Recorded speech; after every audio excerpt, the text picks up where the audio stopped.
Hey there friends, Crystal here. Welcome to another video here on my channel. Today I am so excited to share with you my very first ever room makeover video. In today's video, I am going to show you how my husband and I transformed our daughter's bedroom from a young child bedroom to one that she can grow into and that we are also able to use as a guest bedroom. This project took us roughly 4 to 6 weeks to complete, so it was a little bit of a process. But now that it's done, I am absolutely obsessed with it and I cannot wait to show you more.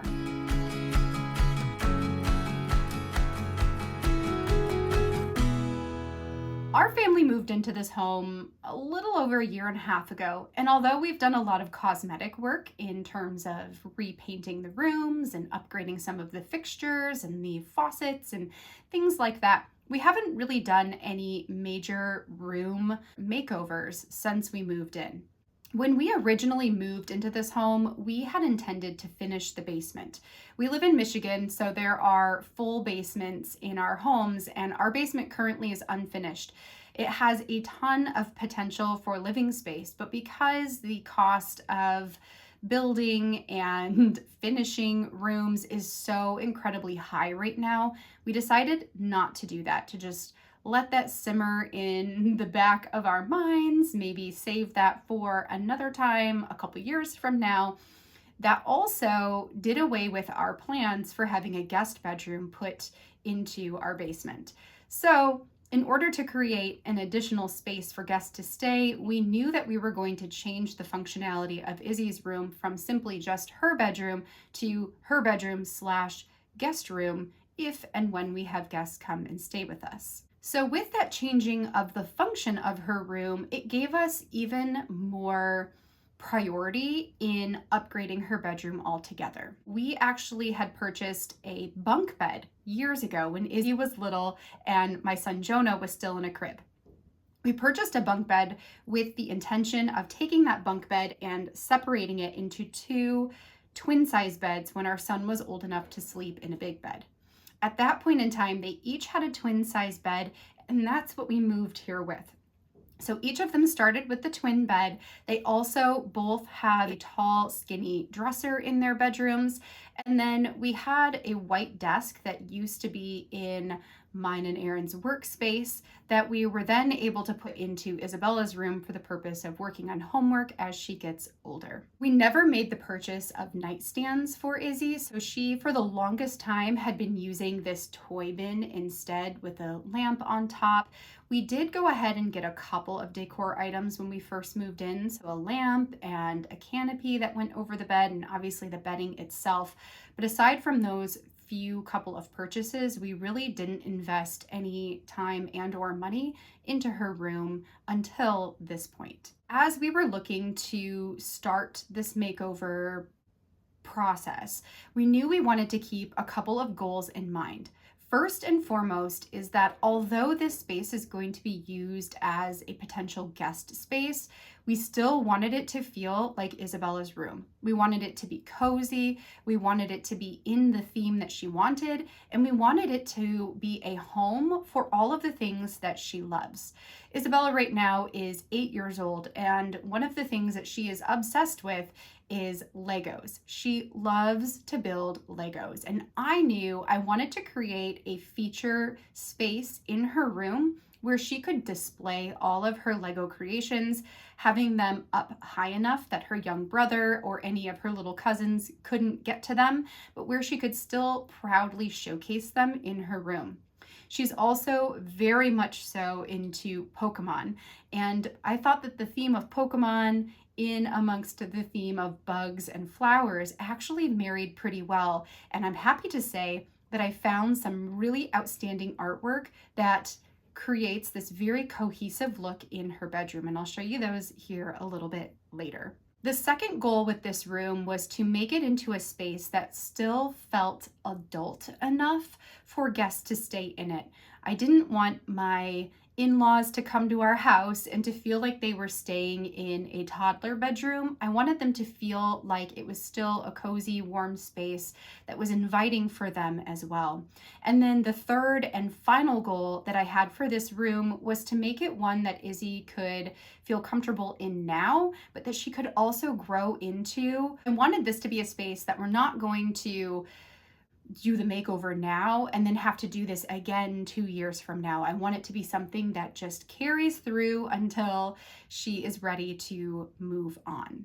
So with all of those goals in mind, that helped me to create a list of what are the top priorities for furniture or purchases that I wanted to make for her room. Up there as number 1 was the bed frame. We needed to get a new bed frame and a new mattress in the larger size. We decided to go from her current twin size to a queen. Her room has plenty of space. It is, once again, 11 by 13. So there was plenty of space to fit a bed that big into her room, along with her dresser and her desk, still taking up residence. And then I also wanted to find her 2 matching nightstands that would go on the ends of the bed. The desk and the dresser are going to stay the same ones that we brought in. We wanted to keep those same ones in there. But the last thing that I really wanted to add furniture-wise to this space was a large wall shelf where she could put all of her Lego creations. I wanted it to be substantial enough to hold a lot of them. And I also figured that when she grows out of her Lego, if she grows out of her love of Legos, and maybe she wants to put books or plants or something else on the shelf, that she'll have plenty of room for that as she gets older. With my furniture shopping list in hand, the next thing for me to do was to scour Pinterest for some ideas on the types of furniture I was looking for. I knew I wanted to go with a bohemian meets mid-century modern type of feel. That for me is my own personal aesthetic, and I feel like it goes really well with the theme of bugs and Pokemon and all of that as well. So I was looking through Pinterest for different ideas, and that led me to this vision of having a wood bed with some white nightstands, just to give it a little bit of an earthier feel. Then I went to Wayfair and found this bed frame here. I really loved the simple look of it. I love that it's close to the ground, which makes it easy for children to get in and out of. And I just really enjoyed the look of the wood grain, this lighter, kind of yellowier wood grain against the green of the walls that is currently in the room.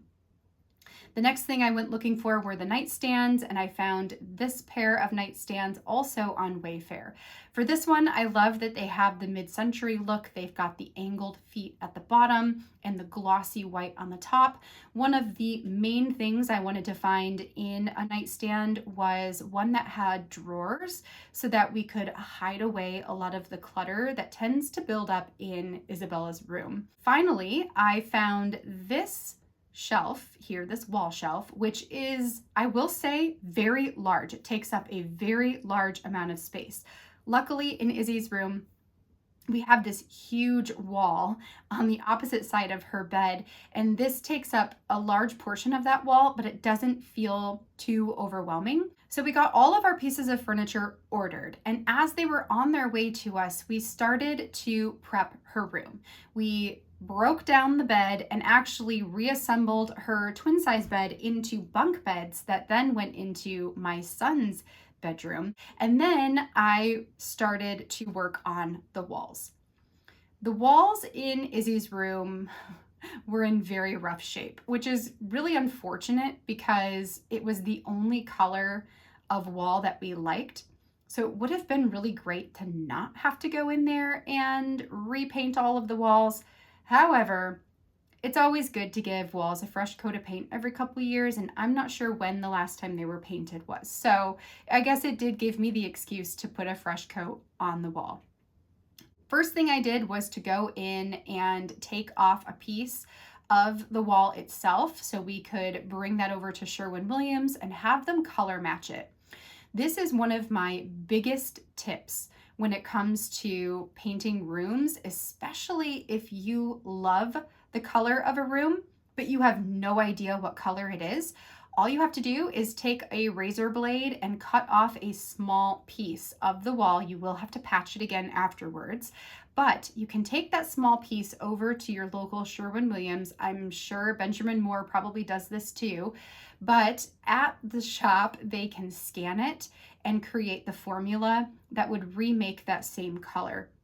Then you can bring that back in order to either repaint the room the same color or if you need to patch any pieces. So we went ahead and did that because we had no idea what this color of this room was, and we wanted to keep the color. My husband went, got it color matched, brought me back all the paint. While he went out and did that, it was time for me to repair the wall.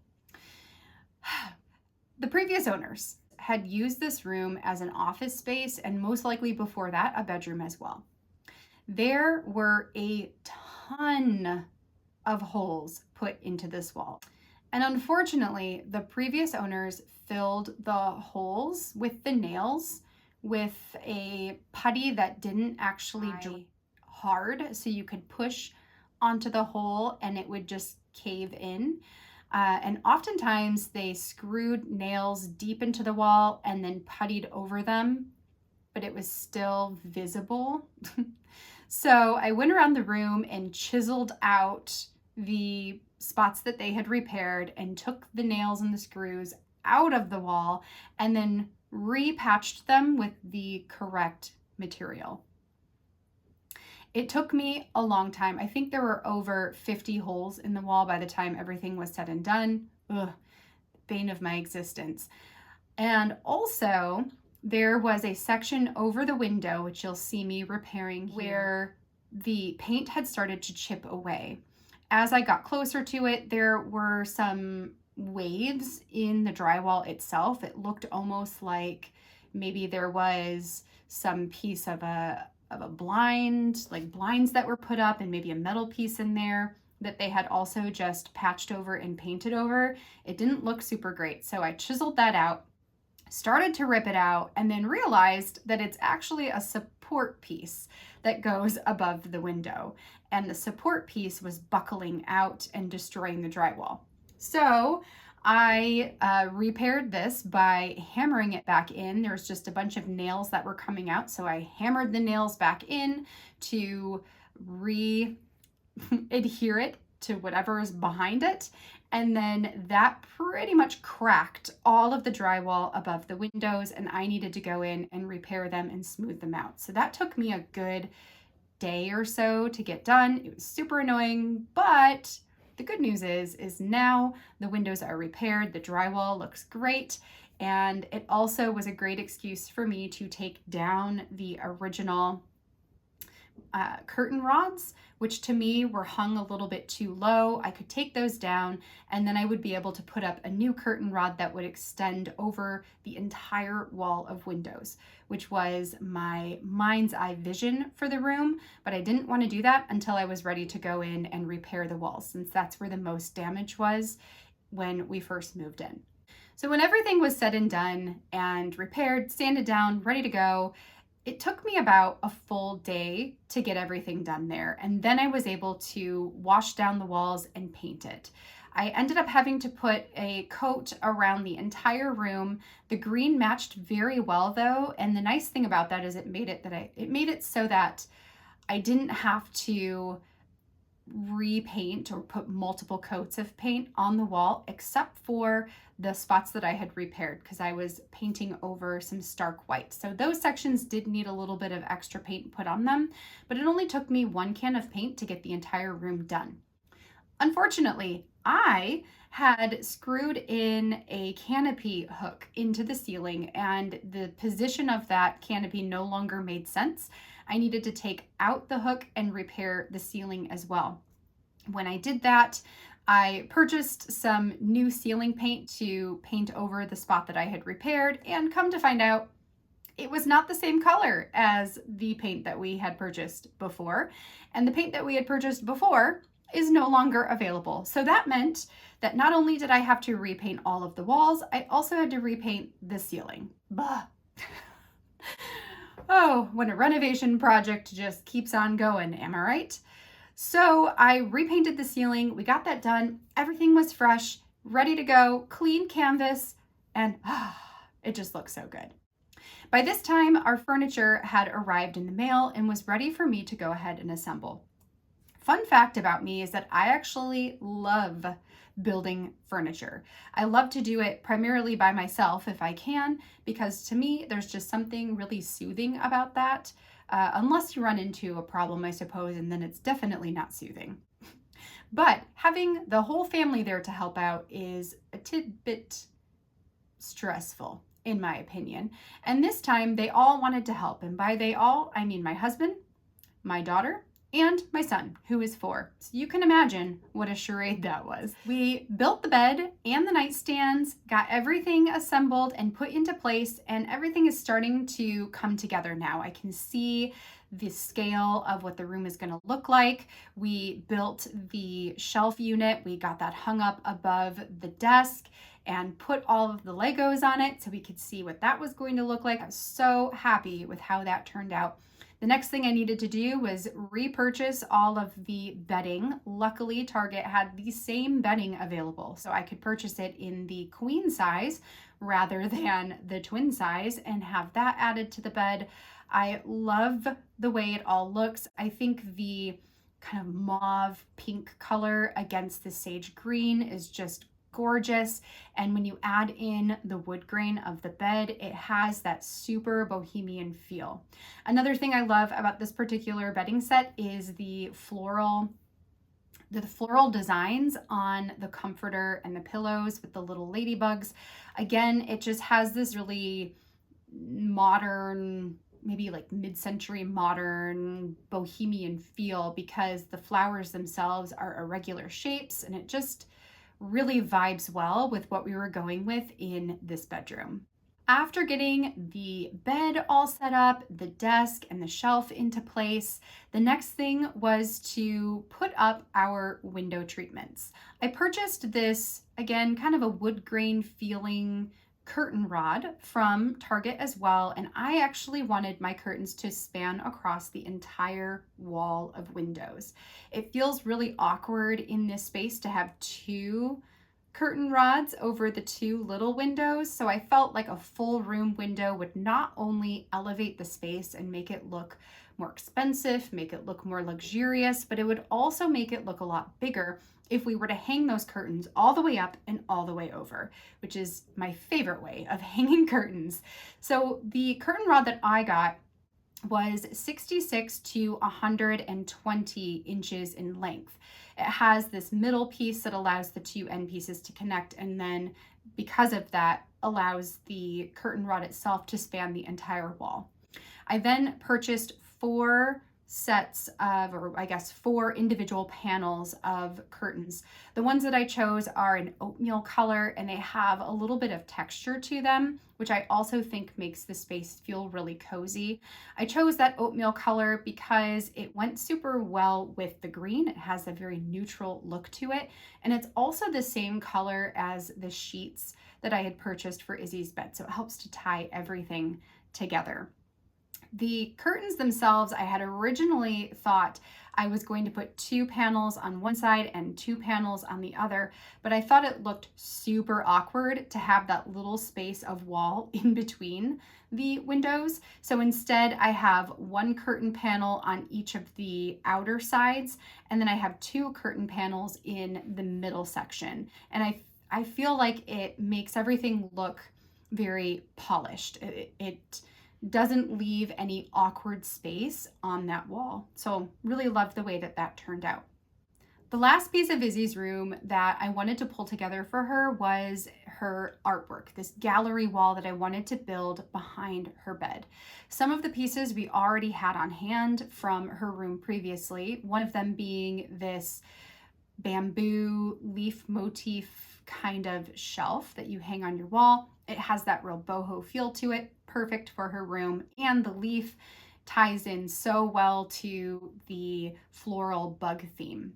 The other two pieces of art that I had already for this room were two canvas paintings of cats in these really bohemian looking rooms. We are a cat family and Isabella loves cats. So I had originally purchased those for myself and ended up giving them to her because not only did they match her room, but she also really loved them. So I wanted to keep those three pieces in the gallery wall that I would build above her bed. I began the process of building this gallery wall by figuring out the sizes of the pieces that I wanted to put on the wall. One of my tips for this is to use either some painter's tape and just tape out the squares on the wall so you can see the scale and how everything's going to turn out, or using maybe some wrapping paper or some larger construction type of paper, putting that on the wall again, just so you can see the scale. How is everything going to measure out before you go and purchase it? When I went through this process, I ended up with 3 frame sizes that I wanted to purchase. The largest being a 20 by 30, and then I also wanted a 16 by 20, and then one that's a little bit bigger than a 16 by 20. It's a poster size at Target that is roughly like 21 by 25, but framed inside of this matte piece is actually a 16 by 20. So it ended up being another 16 by 20 essentially, but the frame's a little bit bigger than that. So 2 16 by 20s, sort of, and a 20 by 30. Once I knew the sizes and the number of frames that I was going to put on the wall, the next step was actually finding the artwork to fill the frames. I went for a hunt on Etsy to find some art pieces that featured Pokemon characters, but that still had the boho, a little bit more grown-up feel to them.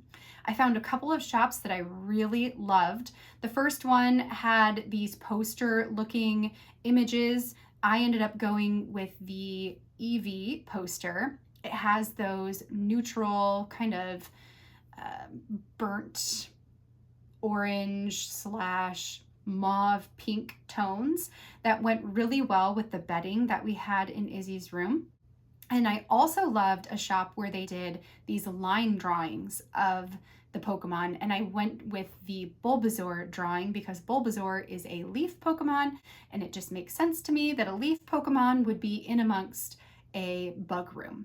So I went with the Bulbasaur and the Eevee.